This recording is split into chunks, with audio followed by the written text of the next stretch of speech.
अस्सलाम वालेकुम dear students, कैसे हैं आप सब लोग। मुझे बहुत सारे बच्चों के बहुत दिनों से बहुत कमेंट आ रहे थे, बच्चों के टेक्स्ट आ रहे थे इनबॉक्स में कि सर प्लीज़ चैप्टर 5 स्टार्ट करें फर्स्ट ईयर फिज़िक्स का। एंगुलर मोशन के हवाले से ये बहुत ही कन्फ्यूजन रहती है बच्चों को, और बच्चे समझ नहीं पाते कि एक्चुअली एंगुलर मोशन है क्या। हालांकि ये बहुत ही इंटरेस्टिंग, ठीक है, और बहुत ही सिंपल और बहुत ही आसान है। मेरा ख्याल है कि लीनियर मोशन से ज़्यादा आसान है एंगुलर मोशन को समझना। तो इंशाल्लाह हमने चैप्टर 5 स्टार्ट कर दिया है। तो इसके लेक्चर जो है हम वो इसको इंशाल्लाह तरतीब के साथ जल्द ही अपलोड करते जाएंगे। तो आप इसको देखते जाइएगा, और अगर आपने हमारा चैनल सब्सक्राइब नहीं किया तो आप सब्सक्राइब भी कर लें ताकि आपको ये लेक्चर्स मिलते रहें। तो आज हम स्टार्ट करते हैं। जो हमारा सबसे पहला टॉपिक है, एंगुलर डिस्प्लेसमेंट क्या होता है।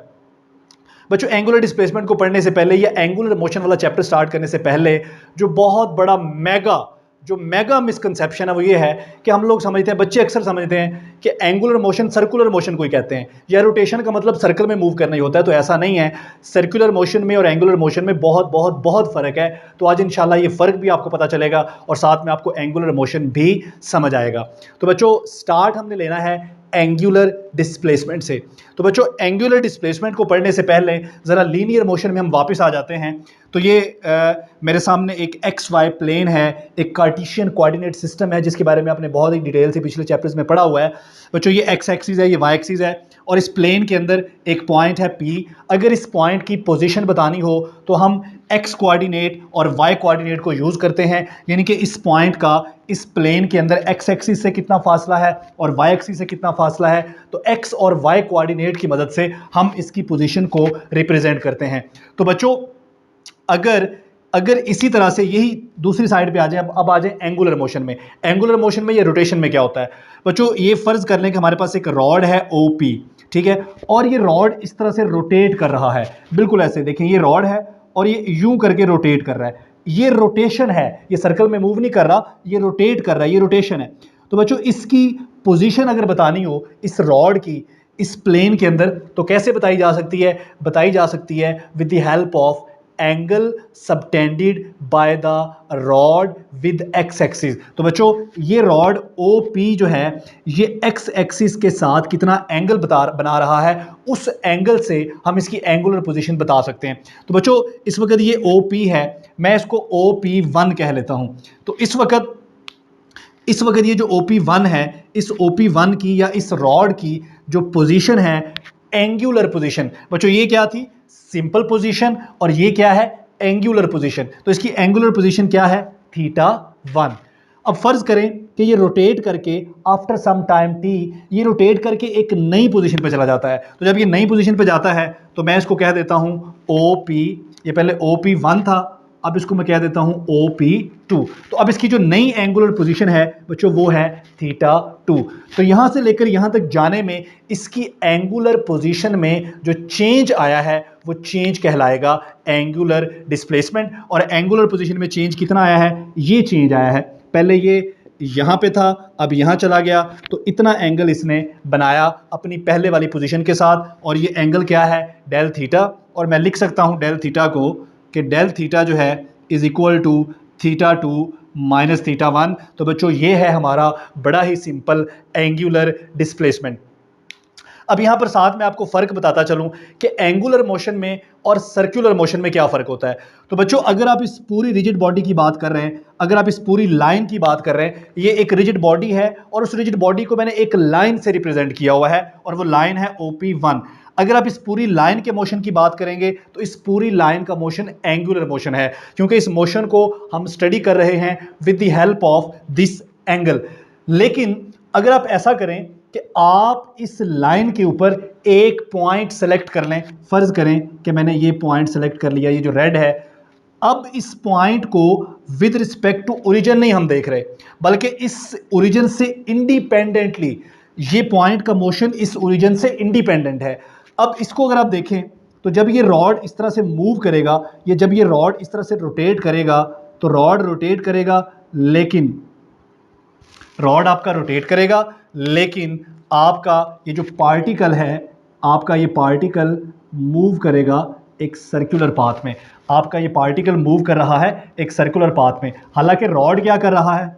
रॉड रोटेट ही कर रहा है, लेकिन उस रॉड के ऊपर ये जो पॉइंट है, ये पॉइंट मूव कर रहा है एक सर्कुलर पाथ में, और इस पॉइंट पार्टिकल की या इस पॉइंट की जो वेलोसिटी है वो tangent to the circle direction में है, और ये वेलोसिटी आप देख रहे हैं ये लीनियर वेलोसिटी है। तो बच्चों इसका मतलब ये हुआ कि सर्कुलर मोशन में और रोटेशन में, सर्कुलर मोशन में और एंगुलर मोशन में एक फ़र्क ये भी है कि अगर आप एक रिजिड बॉडी के ऊपर एक सिंगल पार्टिकल का मोशन, एक सिंगल पॉइंट का मोशन स्टडी करेंगे विदाउट ओरिजिन, तो उसका मोशन सर्कुलर होगा, लेकिन पूरी रिजिड बॉडी का जो मोशन होगा वो एंगुलर होगा। तो ये फ़र्क है एंगुलर मोशन में और सर्कुलर मोशन में।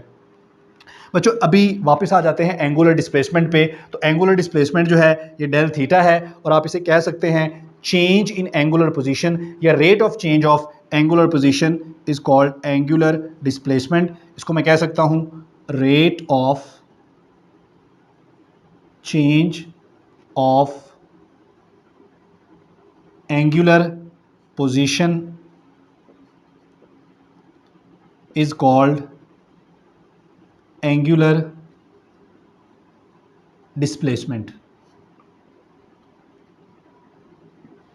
ठीक है बच्चों, अब एंगुलर डिस्प्लेसमेंट को मेजर कैसे किया जाता है? क्या ये स्केलर क्वांटिटी है या वेक्टर क्वांटिटी है? और अगर ये वेक्टर है तो इसकी डायरेक्शन कैसे मेजर की जाती है? जरा इन चीज़ों को डिस्कस कर लेते हैं। तो सबसे पहले ये क्या है, ये स्केलर है या वेक्टर है? तो बच्चों एंगुलर डिस्प्लेसमेंट जो है, इस तरह के जितने जो एंगुलर क्वांटिटीज होती हैं ये आम वेक्टर्स नहीं होते, ठीक है, ये थोड़े से आम वेक्टर से डिफरेंट होते हैं। इनको हम कहते हैं axial vectors.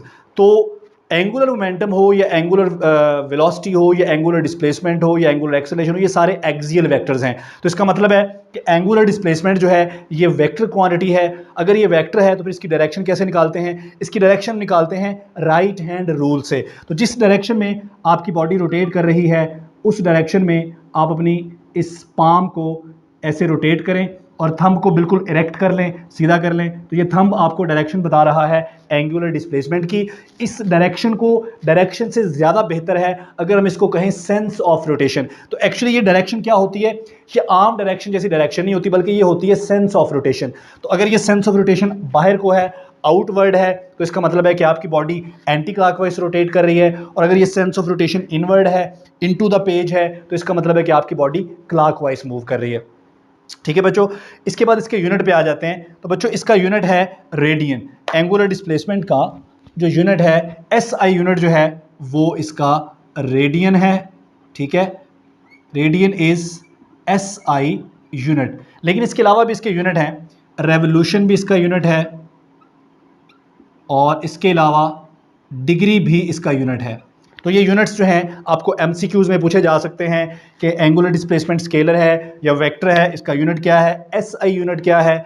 SI unit radian है, इसके अलावा जो यूनिट है रेवोल्यूशन है या डिग्री है। ठीक है जी, तो आगे चल के हम ये भी देखेंगे कि डिग्री हो तो उसको रेडियन में कैसे बदलना है, और अगर रेवोल्यूशन हो तो उसको रेडियन में कैसे बदलना है। एसआई यूनिट इसका रेडियन ही है। तो ये आपसे एमसीक्यूज भी पूछे जा सकते हैं कि रेडियन को रेवोल्यूशन को रेडियन में कैसे बदलेंगे, डिग्री को रेडियन में कैसे बदलेंगे। तो ये आगे चल के हम इसको बदलते हैं। तो सबसे पहले हम देख लेते हैं कि इसका जो एसआई यूनिट है रेडियन, इसकी डेफिनेशन क्या है। इसकी डेफिनेशन आपको शॉर्ट क्वेश्चन में पूछी जा सकती है।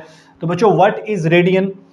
1 radian is angle subtended at the centre of a circle. ठीक है बच्चों, अब फर्ज कर लें कि ये हमारे पास एक आर्क है एस, और इसकी आर्क लेंथ यहाँ से लेकर यहाँ तक ये आर्क है, और इसकी आर्क लेंथ है एस। ये आर्क जो एंगल बना रही है इस सर्कल के सेंटर पे, वो angle theta. 1 radian is angle, यानी कि 1 रेडियन वो एंगल है जो ये आर्क इस सर्कल के सेंटर पे बना रही है।